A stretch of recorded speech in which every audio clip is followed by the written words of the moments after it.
Hi everyone, welcome to Mountain Home Stories.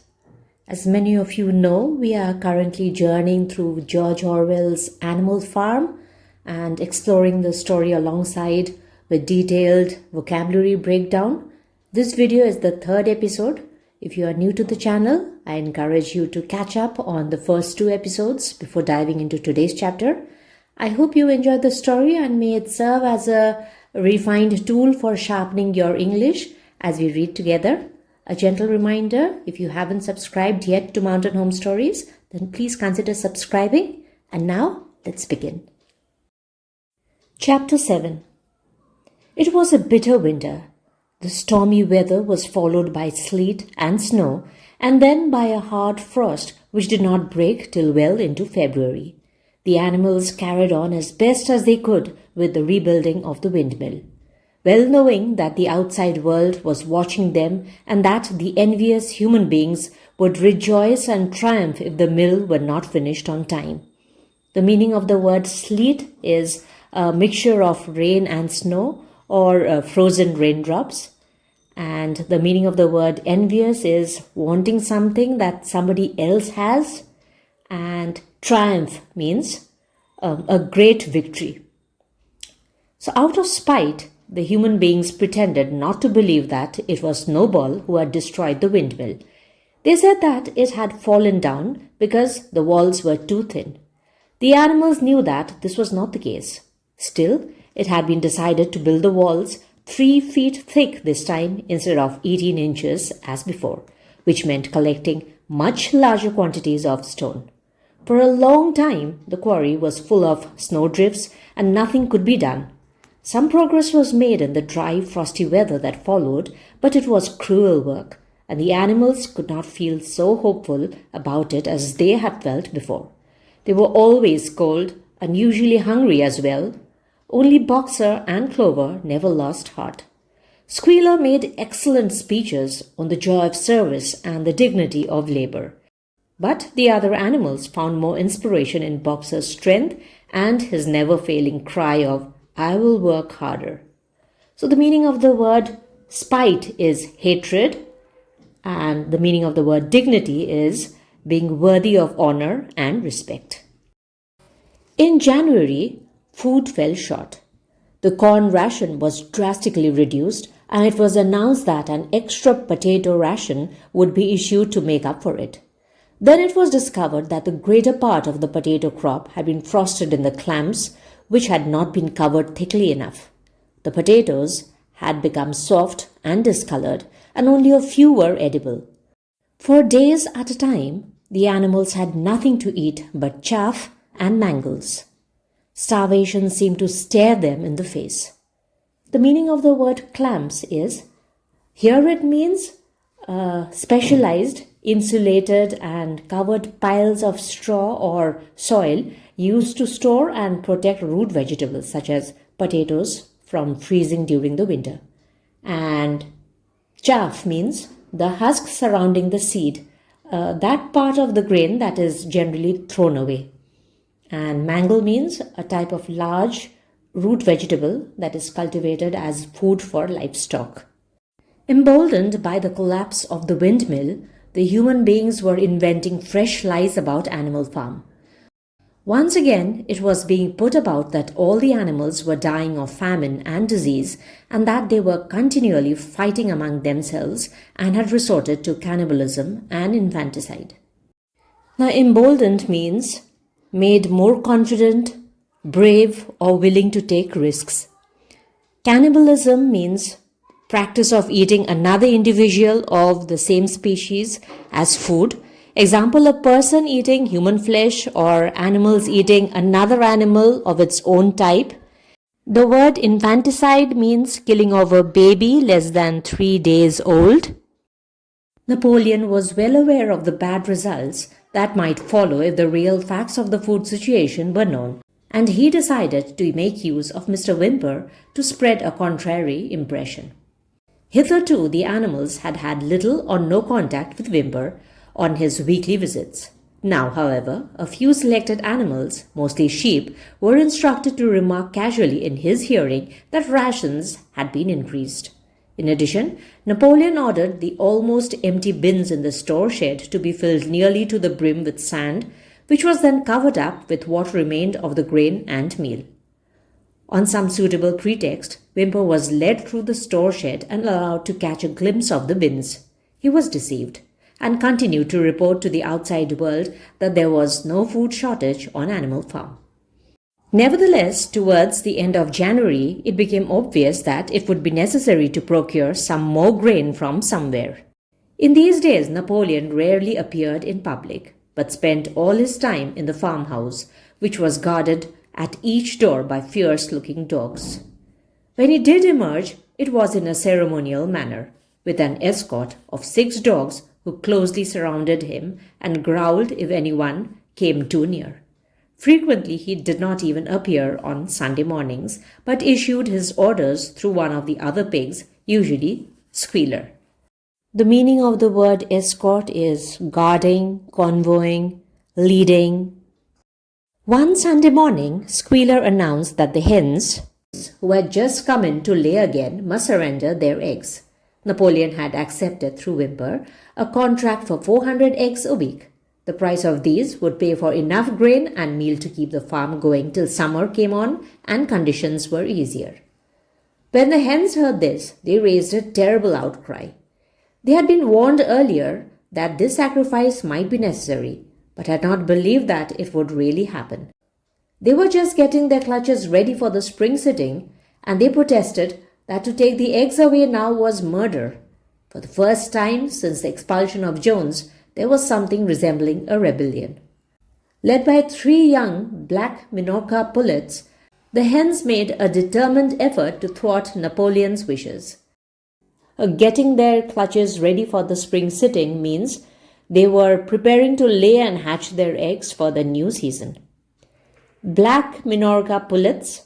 Minorca is considered the largest of the Mediterranean breeds of poultry, and the black Minorca originated on the island of Minorca in the Mediterranean region, where they were kept for the production of large chalk white eggs as well as for their meat. Pullet means young hens. The meaning of the word thwart is to stop, defeat, ruin. Their method was to fly up to the rafters and there lay their eggs, which smashed to pieces on the floor. Napoleon acted swiftly and ruthlessly. He ordered the hens' ration to be stopped and decreed that any animal giving so much as a grain of corn to a hen should be punished by death. The dogs saw to it that these orders were carried out. For 5 days the hens held out, then they capitulated and went back to their nesting boxes. 9 hens had died in the meantime. Their bodies were buried in the orchard, and it was given out that they had died of coccidiosis. Whymper heard nothing of this affair, and the eggs were duly delivered. A grocer's van are driving up to the farm once a week to take them away. Now the meaning of the word decreed is decided, ordered. The meaning of the word capitulated is lost or to stop trying to fight. Coccidiosis is an infection of the intestinal tract.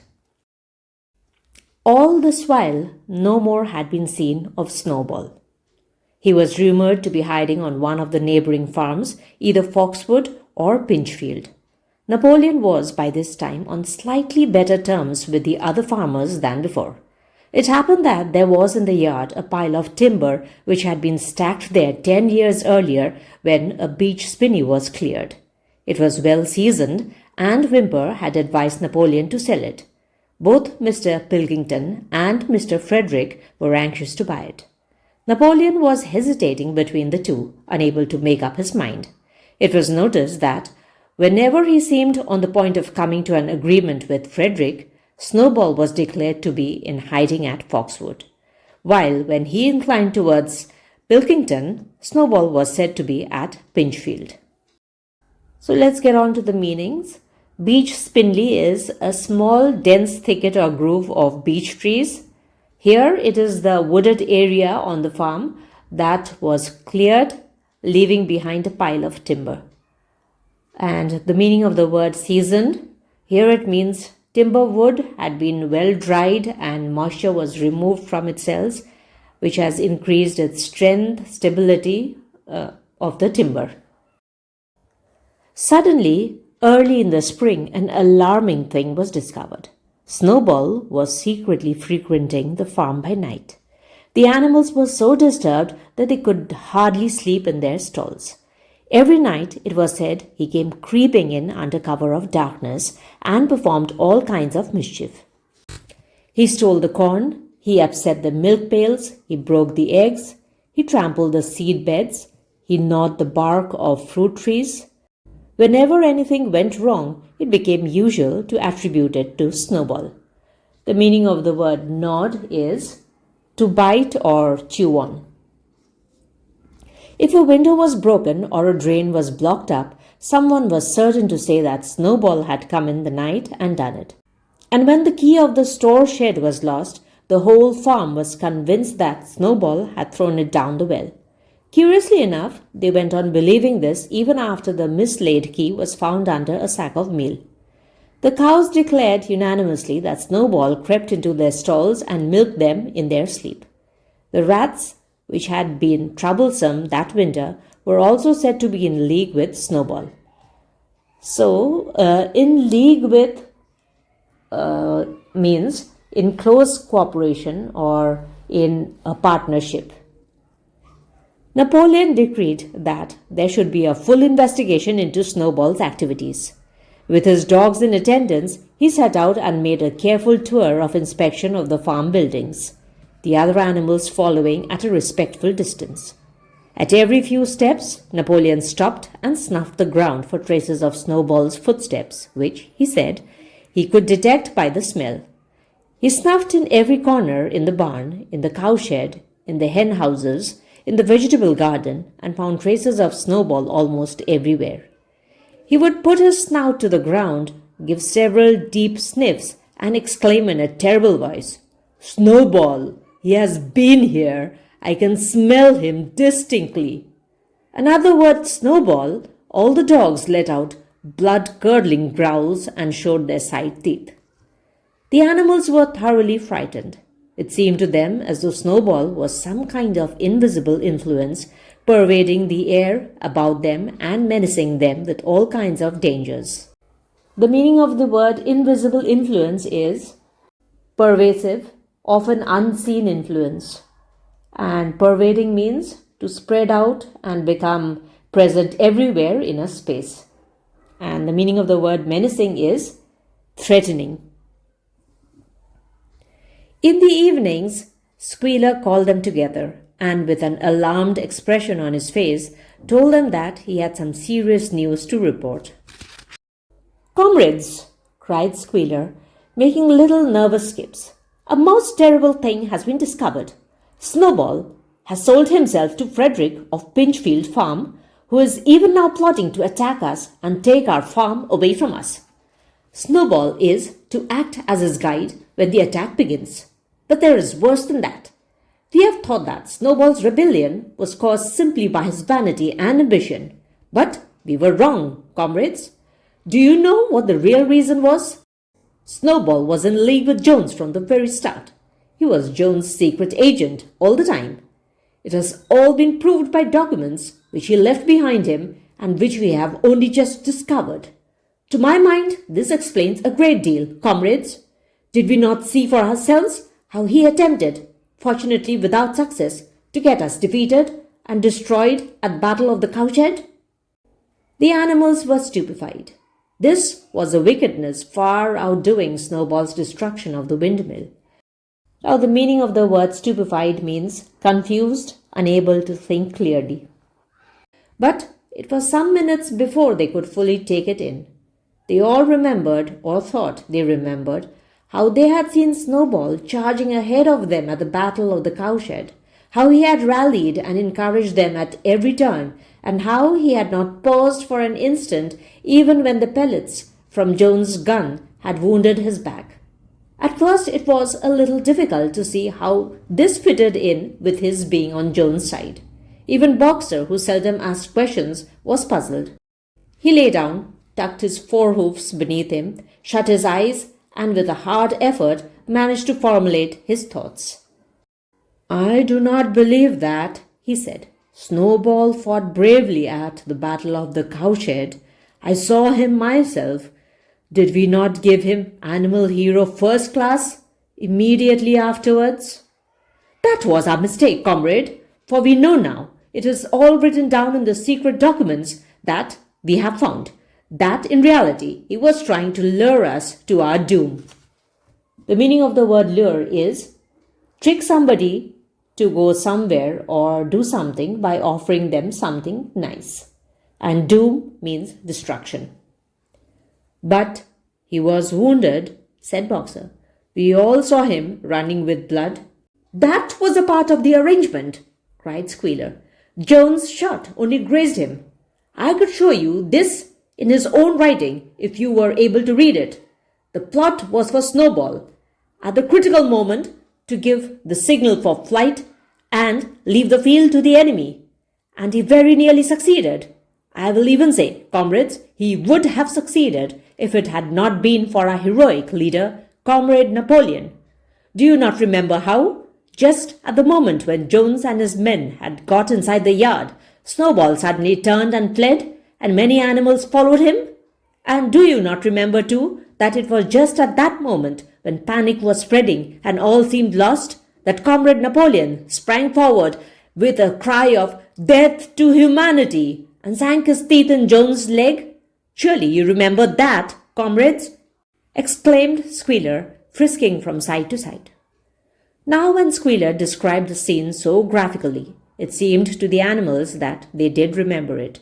At any rate, they remembered that at the critical moment of the battle, Snowball had turned to flee.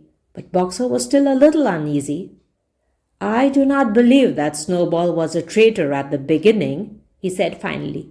"What he has done since is different, but I believe that at the Battle of the Cowshed he was a good comrade." "Our leader, Comrade Napoleon," announced Squealer, speaking very slowly and firmly, "has stated categorically, comrade, that Snowball was Jones' agent from the very beginning. Yes, and from long before the rebellion was ever thought of." The meaning of the word categorically means in a way that's so clear that it is impossible to be confused, without any doubt. "Ah, that is different," said Boxer. "If Comrade Napoleon says it, it must be right." "That is the true spirit, comrade," cried Squealer. But it was noticed he cast a very ugly look at Boxer with his little twinkling eyes. He turned to go, then paused and added impressively, "I warn every animal on this farm to keep his eyes very wide open, for we have reason to think that some of Snowball's secret agents are lurking among us at this moment." 4 days later, in the late afternoon, Napoleon ordered all the animals to assemble in the yard. When they were all gathered together, Napoleon emerged from the farmhouse wearing both his medals, for he had recently awarded himself Animal Hero First Class and Animal Hero Second Class, with his 9 huge dogs frisking round him and uttering growls that sent shivers down all the animals' spines. They all cowered silently in their places, seeming to know in advance that some terrible thing was about to happen. The meaning of the word coward means to move back or to shrink in fear.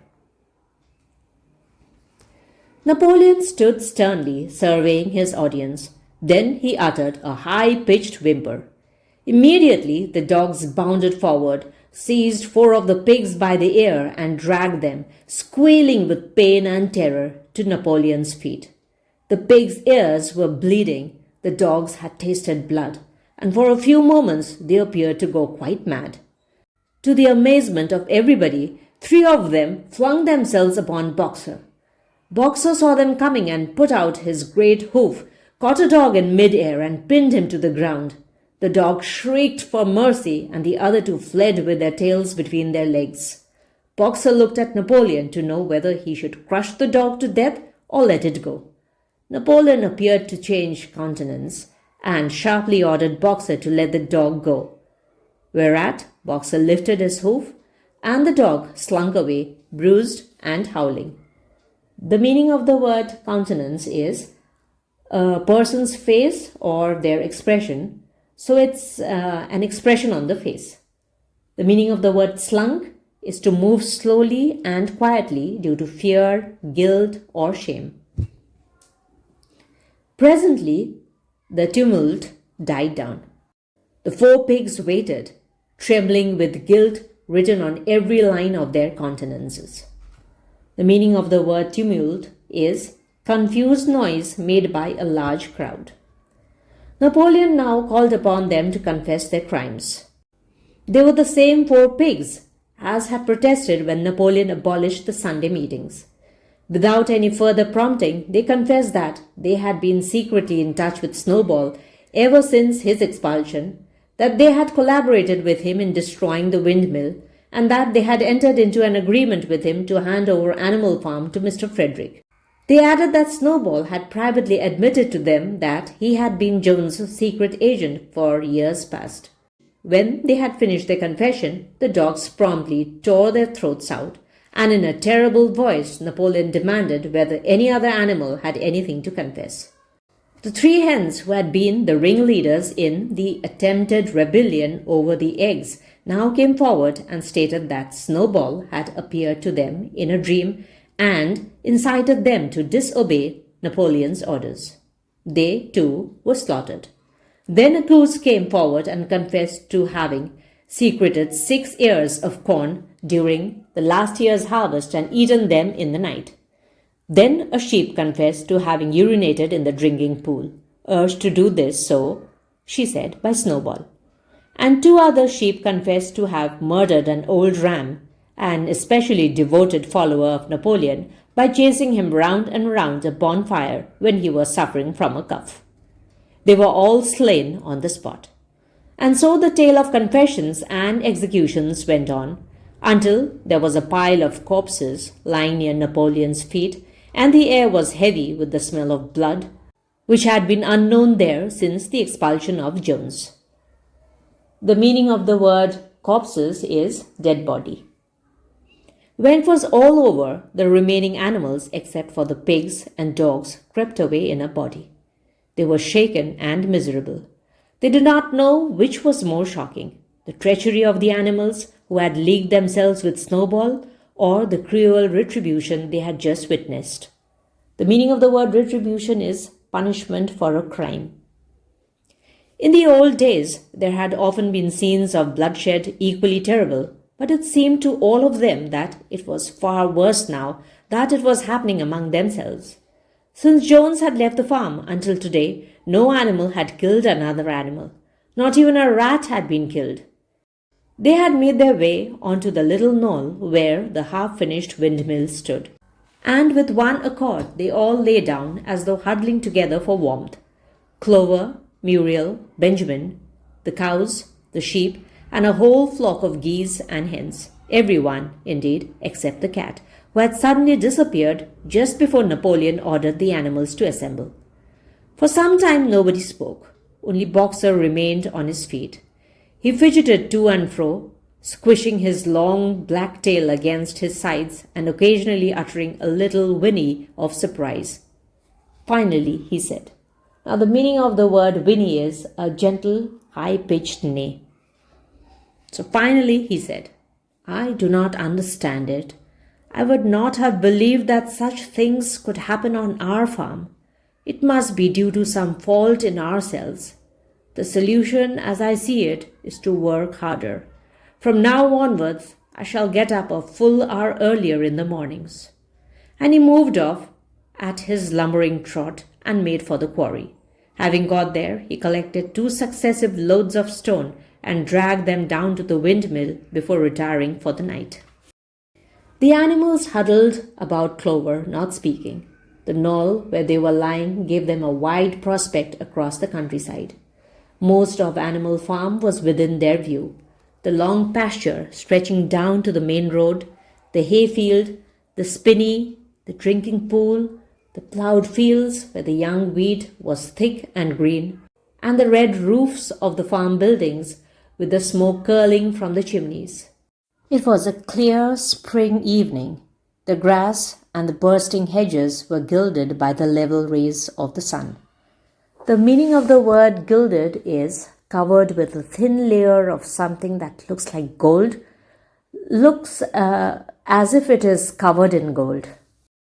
Never had the farm, and with a kind of surprise they remembered that it was their own farm, every inch of it their own property, appeared to the animals so desirable a place. As Clover looked down the hillside, her eyes filled with tears. If she could have spoken her thoughts, it would have been to say that this was not what they had aimed at when they had set themselves years ago to work for the overthrow of the human race. These scenes of terror and slaughter were not what they had looked forward to on that night when old Major first stirred them to rebellion. If she herself had had any picture of the future, it had been of a society of animals set free from hunger and the whip, all equal, each working according to his capacity, the strong protecting the weak, as she had protected the lost brood of ducklings with her foreleg on the night of Major's speech. Instead, she did not know why, they had come to a time when no one dared speak his mind, when fierce, growling dogs roamed everywhere, and when you have to watch your comrades torn to pieces after confessing to shocking crimes. There was no thought of rebellion or disobedience in her mind. She knew that, even as things were, they were far better off than they had been in the days of Jones, and that before all else it was needful to prevent the return of the human beings. Whatever happened, she would remain faithful, work hard, carry out the orders that were given to her, and accept the leadership of Napoleon. But still, it was not for this that she and all the other animals had hoped and toiled. It was not for this that they had built the windmill and faced the bullets of Jones' gun. Such were her thoughts, though she lacked the words to express them. At last, feeling this to be in some way a substitute for the words she was unable to find, she began to sing Beasts of England. The other animals sitting round her took it up, and they sang it 3 times over, very tunefully, but slowly and mournfully, in a way they had never sung it before. They had just finished singing it for the 3rd time when Squealer, attended by 2 dogs, approached them with the air of having something important to say.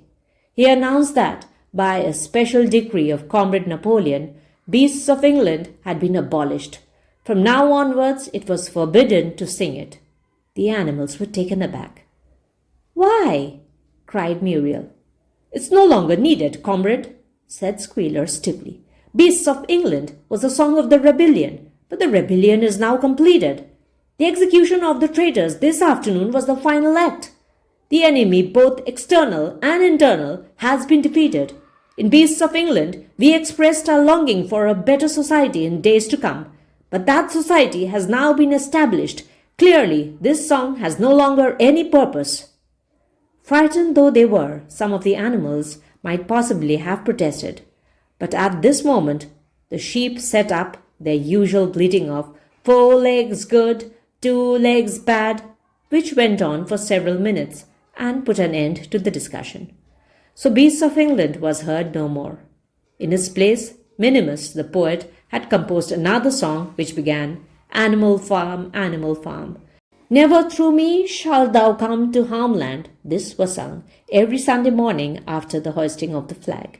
But somehow, neither the words nor the tune ever seemed to the animals to come up to Beasts of England.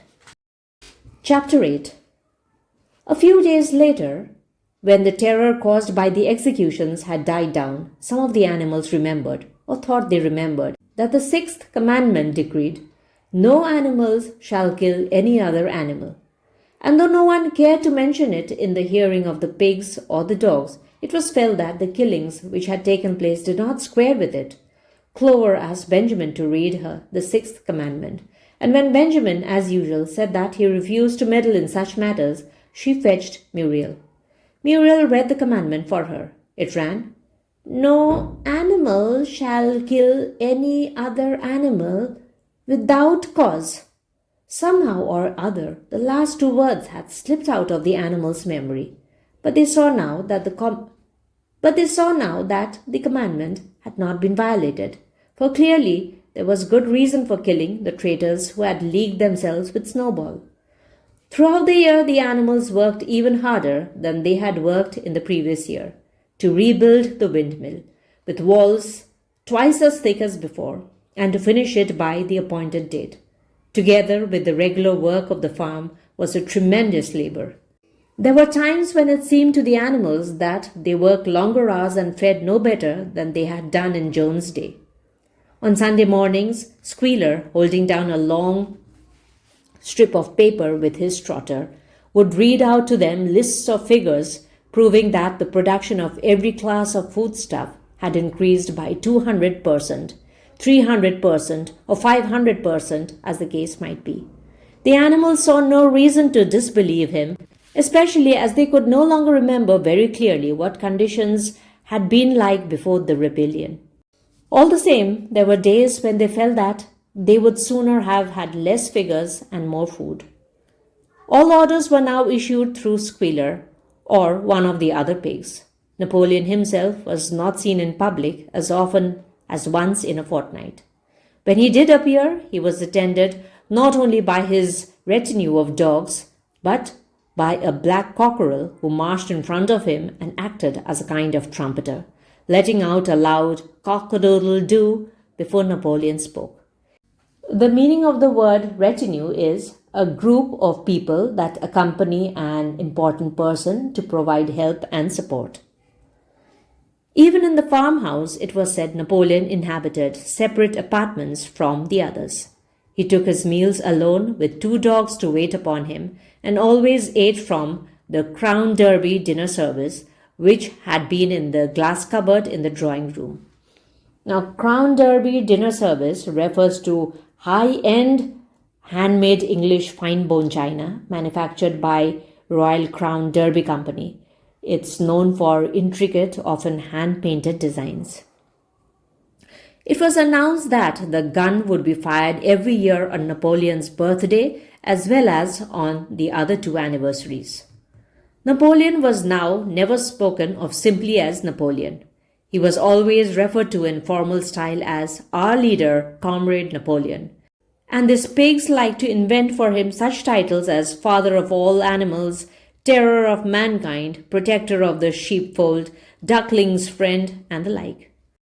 In his speeches, Squealer would talk with the tears rolling down his cheeks of Napoleon's wisdom, the goodness of his heart, and the deep love he bore to all animals everywhere, even and especially the unhappy animals who still lived in ignorance and slavery on other farms.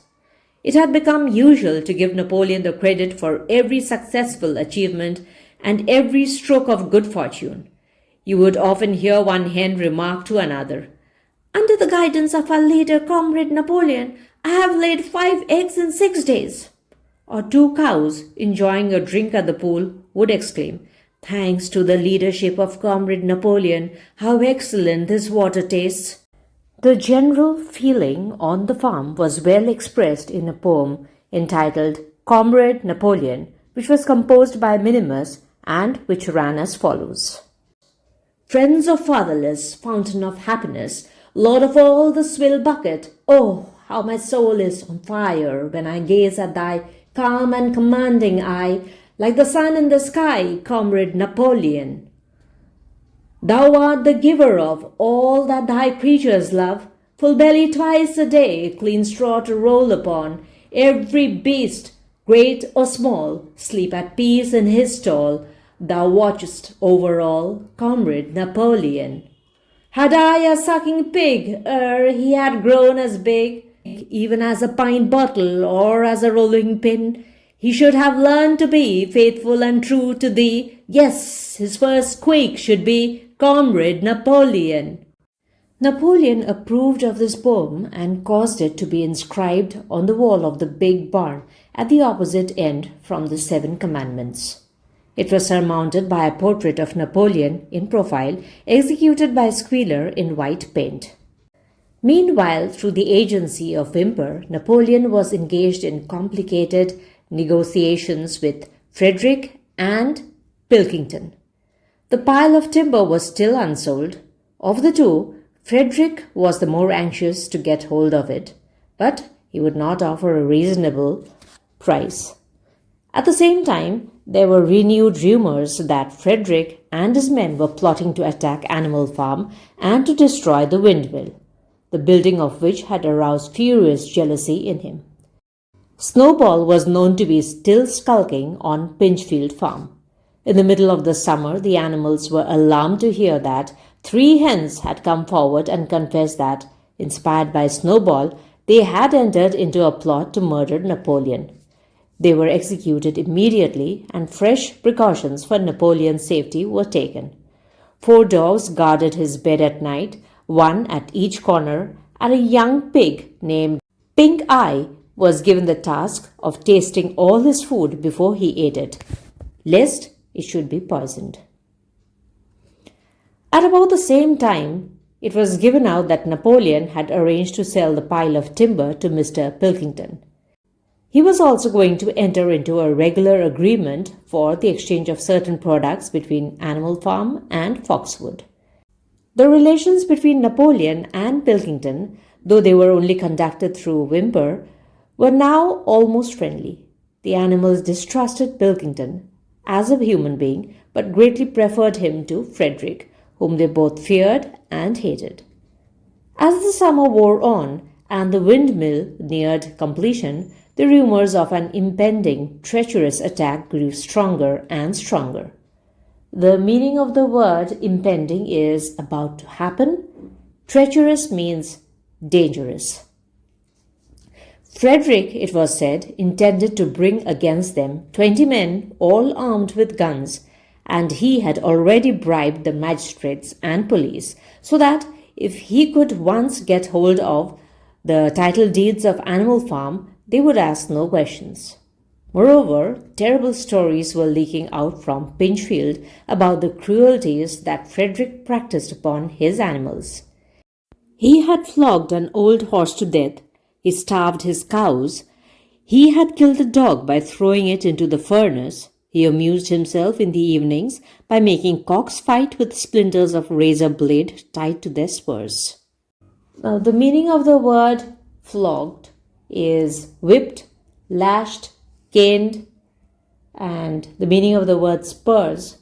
Here, the cock's spurs are the sharp pointed claws like growth located beside the cock's toes. The animals' blood boiled with rage when they heard of these things being done to their comrades, and sometimes they clamored to be allowed to go out in a body and attack Pinchfield Farm, drive out the humans, and set the animals free. But Squealer counseled them to avoid rash actions and trust in Comrade Napoleon's strategy. The meaning of the word clamored is demanded. Nevertheless, feeling against Frederick continued to run high. One Sunday morning, Napoleon appeared in the barn and explained that he had never at any time contemplated selling the pile of timber to Frederick. He considered it beneath his dignity, he said, to have dealings with scoundrels of that description. The pigeons who were still sent out to spread tidings of the rebellion were forbidden to set foot anywhere on Foxwood, and were also ordered to drop their former slogan of "Death to Humanity" in favor of "Death to Frederick." In the late summer, yet another of Snowball's machinations was laid bare. The meaning of the word machinations is schemes, plots, plans. The wheat crop was full of weeds, and it was discovered that on one of his nocturnal visits, Snowball had mixed weed seeds with the seed corn. A gander who had been privy to the plot had confessed his guilt to Squealer and immediately committed suicide by swallowing deadly nightshade berries. Now, meaning of the word privy is aware of. The animals now also learned that Snowball had never, as many of them had believed hitherto, received the order of Animal Hero First Class. This was merely a legend which had been spread some time after the Battle of the Cowshed by Snowball himself. So far from being decorated, he had been censured for showing cowardice in the battle. The meaning of the word censured is very strong criticism. Once again, some of the animals heard this with a certain bewilderment, but Squealer was soon able to convince them that their memories had been at fault. In the autumn, by a tremendous, exhausting effort, for the harvest had to be gathered at almost the same time, the windmill was finished. The machinery had still to be installed, and Whymper was negotiating the purchase of it, but the structure was completed. In the teeth of every difficulty, in spite of inexperience, of primitive implements, of bad luck, and of Snowball's treachery, the work had been finished punctually to the very day. Tired out but proud, the animals walked round and round their masterpiece, which appeared even more beautiful in their eyes than when it had been built the first time. Moreover, the walls were twice as thick as before. Nothing short of explosives would lay them low this time. And when they thought of how they had labored, what discouragements they had overcome, and the enormous difference that would be made in their lives when the sails were turning and the dynamos running, when they thought of all this, their tiredness forsook them, and they gambolled round and round the windmill, uttering cries of triumph. The meaning of the word forsook is leave, quit, and gambolled means run or jump about playfully. Napoleon himself, attended by his dogs and his cockerel, came down to inspect the completed work. He personally congratulated the animals on their achievement and announced that the mill would be named Napoleon Mill. 2 days later, the animals were called together for a special meeting in the barn. They were struck dumb with surprise when Napoleon announced that he had sold the pile of timber to Frederick. Tomorrow, Frederick's wagons would arrive and begin carting it away. Throughout the whole period of his seeming friendship with Pilkington, Napoleon had really been in secret agreement with Frederick. All relations with Foxwood had been broken off. Insulting messages had been sent to Pilkington.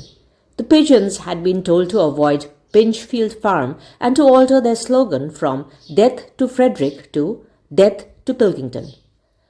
At the same time, Napoleon assured the animals that the stories of an impending attack on Animal Farm were completely untrue, and that the tales about Frederick's cruelty to his own animals had been greatly exaggerated. All these rumors had probably originated with Snowball and his agents. It now appeared that Snowball was not, after all, hiding on Pinchfield Farm, and in fact had never been there in his life. He was living in considerable luxury, so it was said, at Foxwood, and had in reality been a pensioner of Pilkington for years past. The pigs were in ecstasies over Napoleon's cunning. The meaning of the word ecstasies is bliss, delight. By seeming to be friendly with Pilkington, he had forced Frederick to raise his price by 12 pounds. But the superior quality of Napoleon's mind, said Squealer, was shown in the fact that he trusted nobody, not even Frederick. Frederick had wanted to pay for the timber with something called a cheque, which, it seemed, was a piece of paper with a promise to pay written upon it. But Napoleon was too clever for him. He had demanded payment in real 5-pound notes, which were to be handed over before the timber was removed. Already, Frederick had paid up, and the sum he had paid was just enough to buy the machinery for the windmill. Meanwhile, the timber was being carted away at high speed. When it was all gone, another special meeting was held in the barn for the animals to inspect Frederick's banknotes. Smiling beatifically and wearing both his decorations, Napoleon reposed on a bed of straw on the platform with the money at his side, neatly piled on a china dish from the farmhouse kitchen.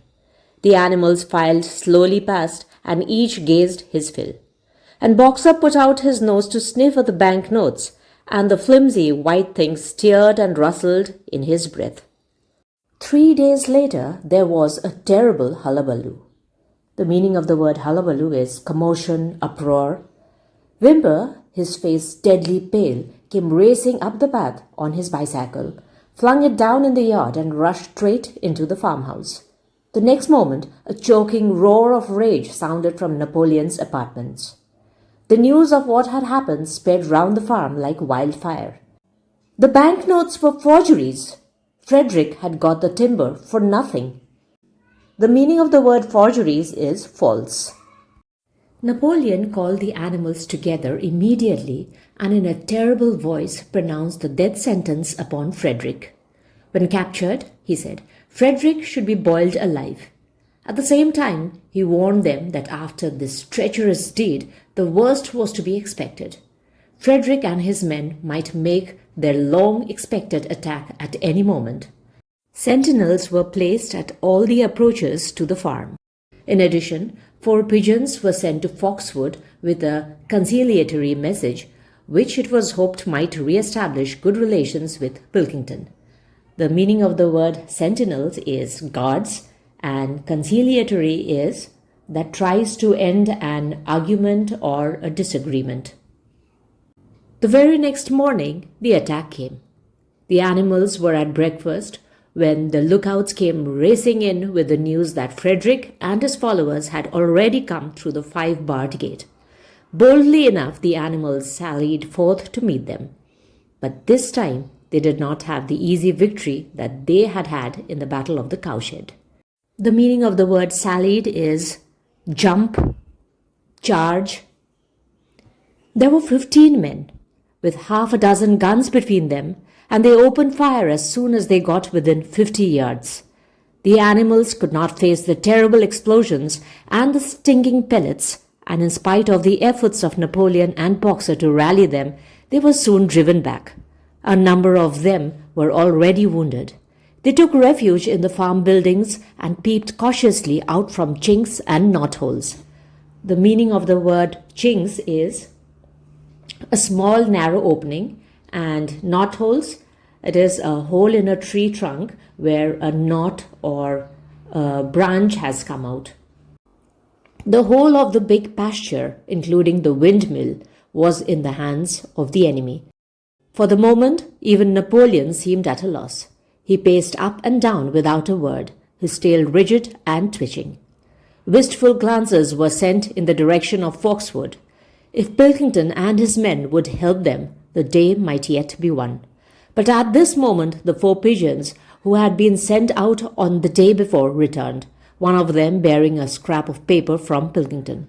On it was penciled the words, "Serves you right." Meanwhile, Frederick and his men had halted about the windmill. The animals watched them, and a murmur of dismay went round.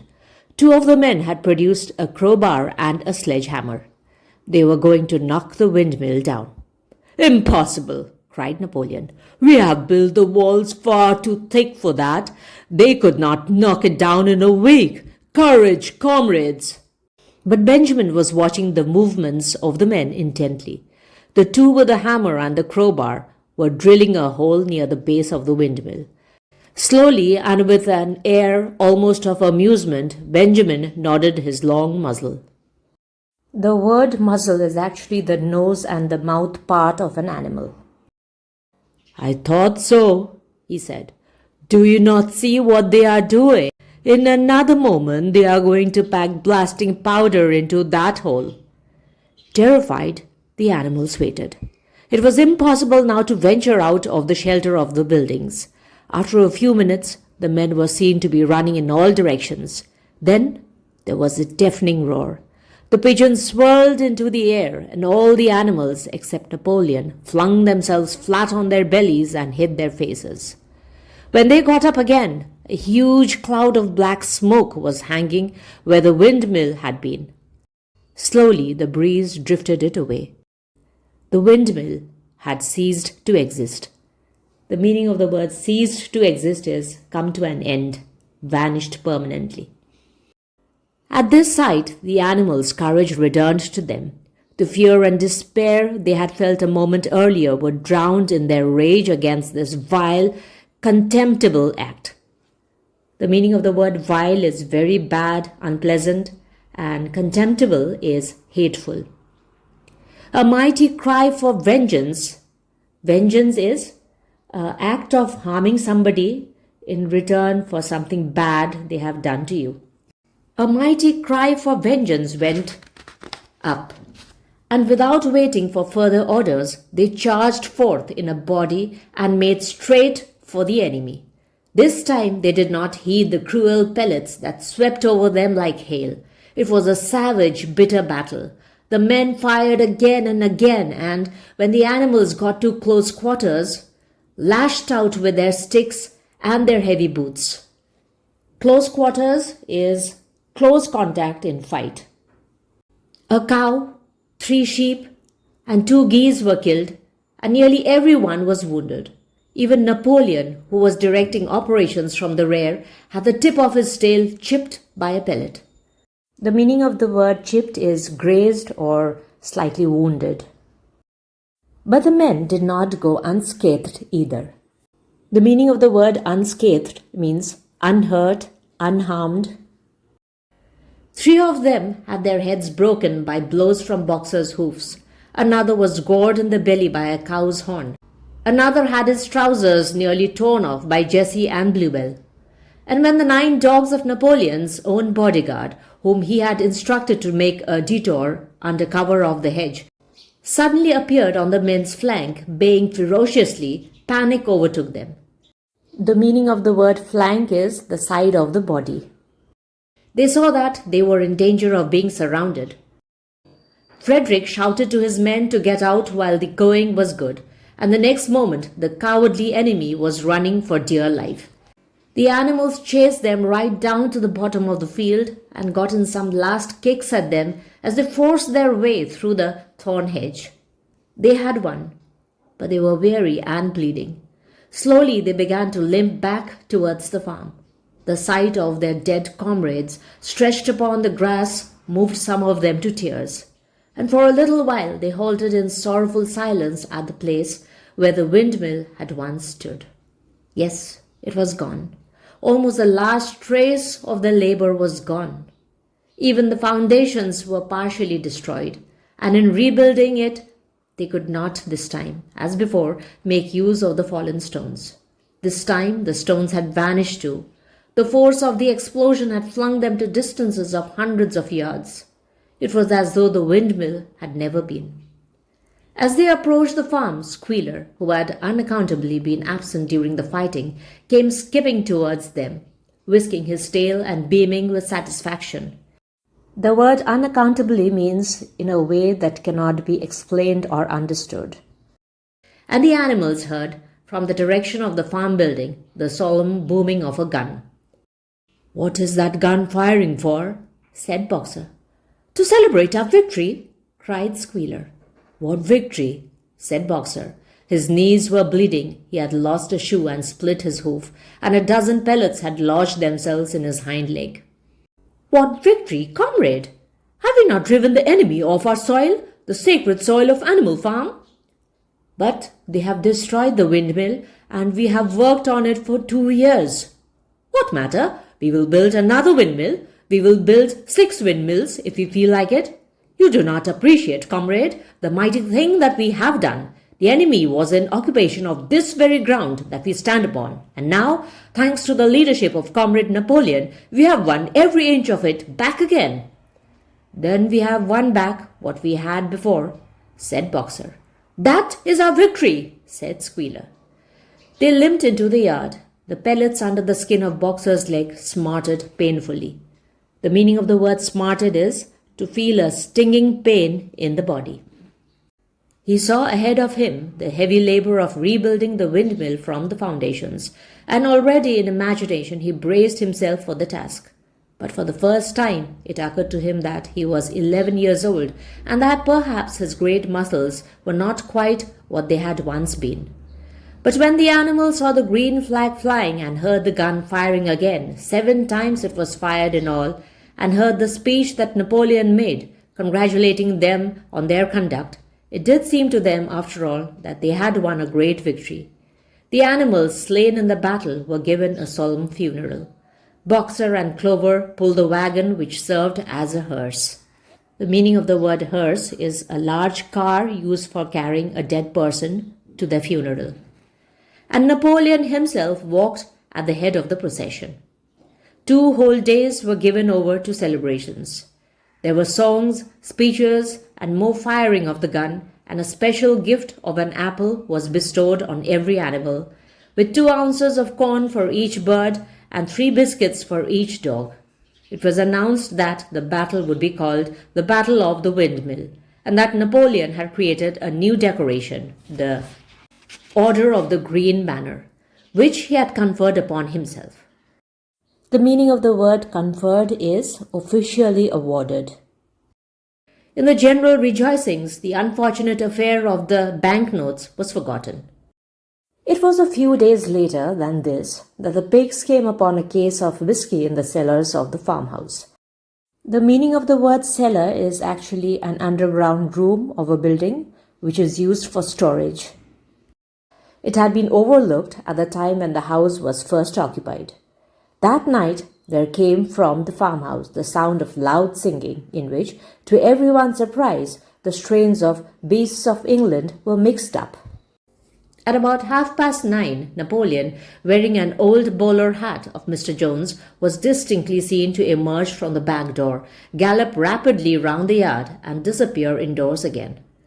Now, the bowler hat is actually a hard felt hat with a round dome-shaped crown, and famously worn by Charlie Chaplin or Laurel and Hardy. But in the morning, a deep silence hung over the farmhouse. Not a pig appeared to be stirring. It was nearly 9 o'clock when Squealer made his appearance, walking slowly and dejectedly, his eyes dull, his tail hanging limply behind him, and with every appearance of being seriously ill. He called the animals together and told them that he had a terrible piece of news to impart. Comrade Napoleon was dying. A cry of lamentation went up.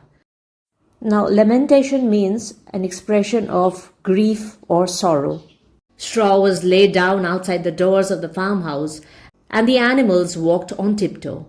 With tears in their eyes, they asked one another what they should do if their leader were taken away from them. A rumor went round that Snowball had, after all, contrived to introduce poison into Napoleon's food. The meaning of the word contrived is work out a plan. At 11 o'clock, Squealer came out to make another announcement. As his last act upon earth, Comrade Napoleon had pronounced a solemn decree. The drinking of alcohol was to be punished by death.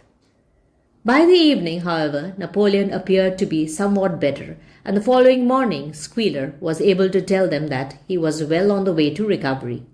By the evening of that day, Napoleon was back at work, and on the next day it was learned that he had instructed Whymper to purchase in Willingdon some booklets on brewing and distilling. The meaning of the word brewing is the production of beer or other fermented beverages. And distilling is the process of concentrating the alcohol in the fermented liquid. A week later, Napoleon gave orders that the small paddock beyond the orchard, which it had previously been intended to set aside as a grazing ground for animals who were past work, was to be ploughed up. Now, the meaning of the word paddock is a small field where horses are kept. It was given out that the pasture was exhausted and needed reseeding, but it soon became known that Napoleon intended to sow it with barley. About this time there occurred a strange incident which hardly anyone was able to understand.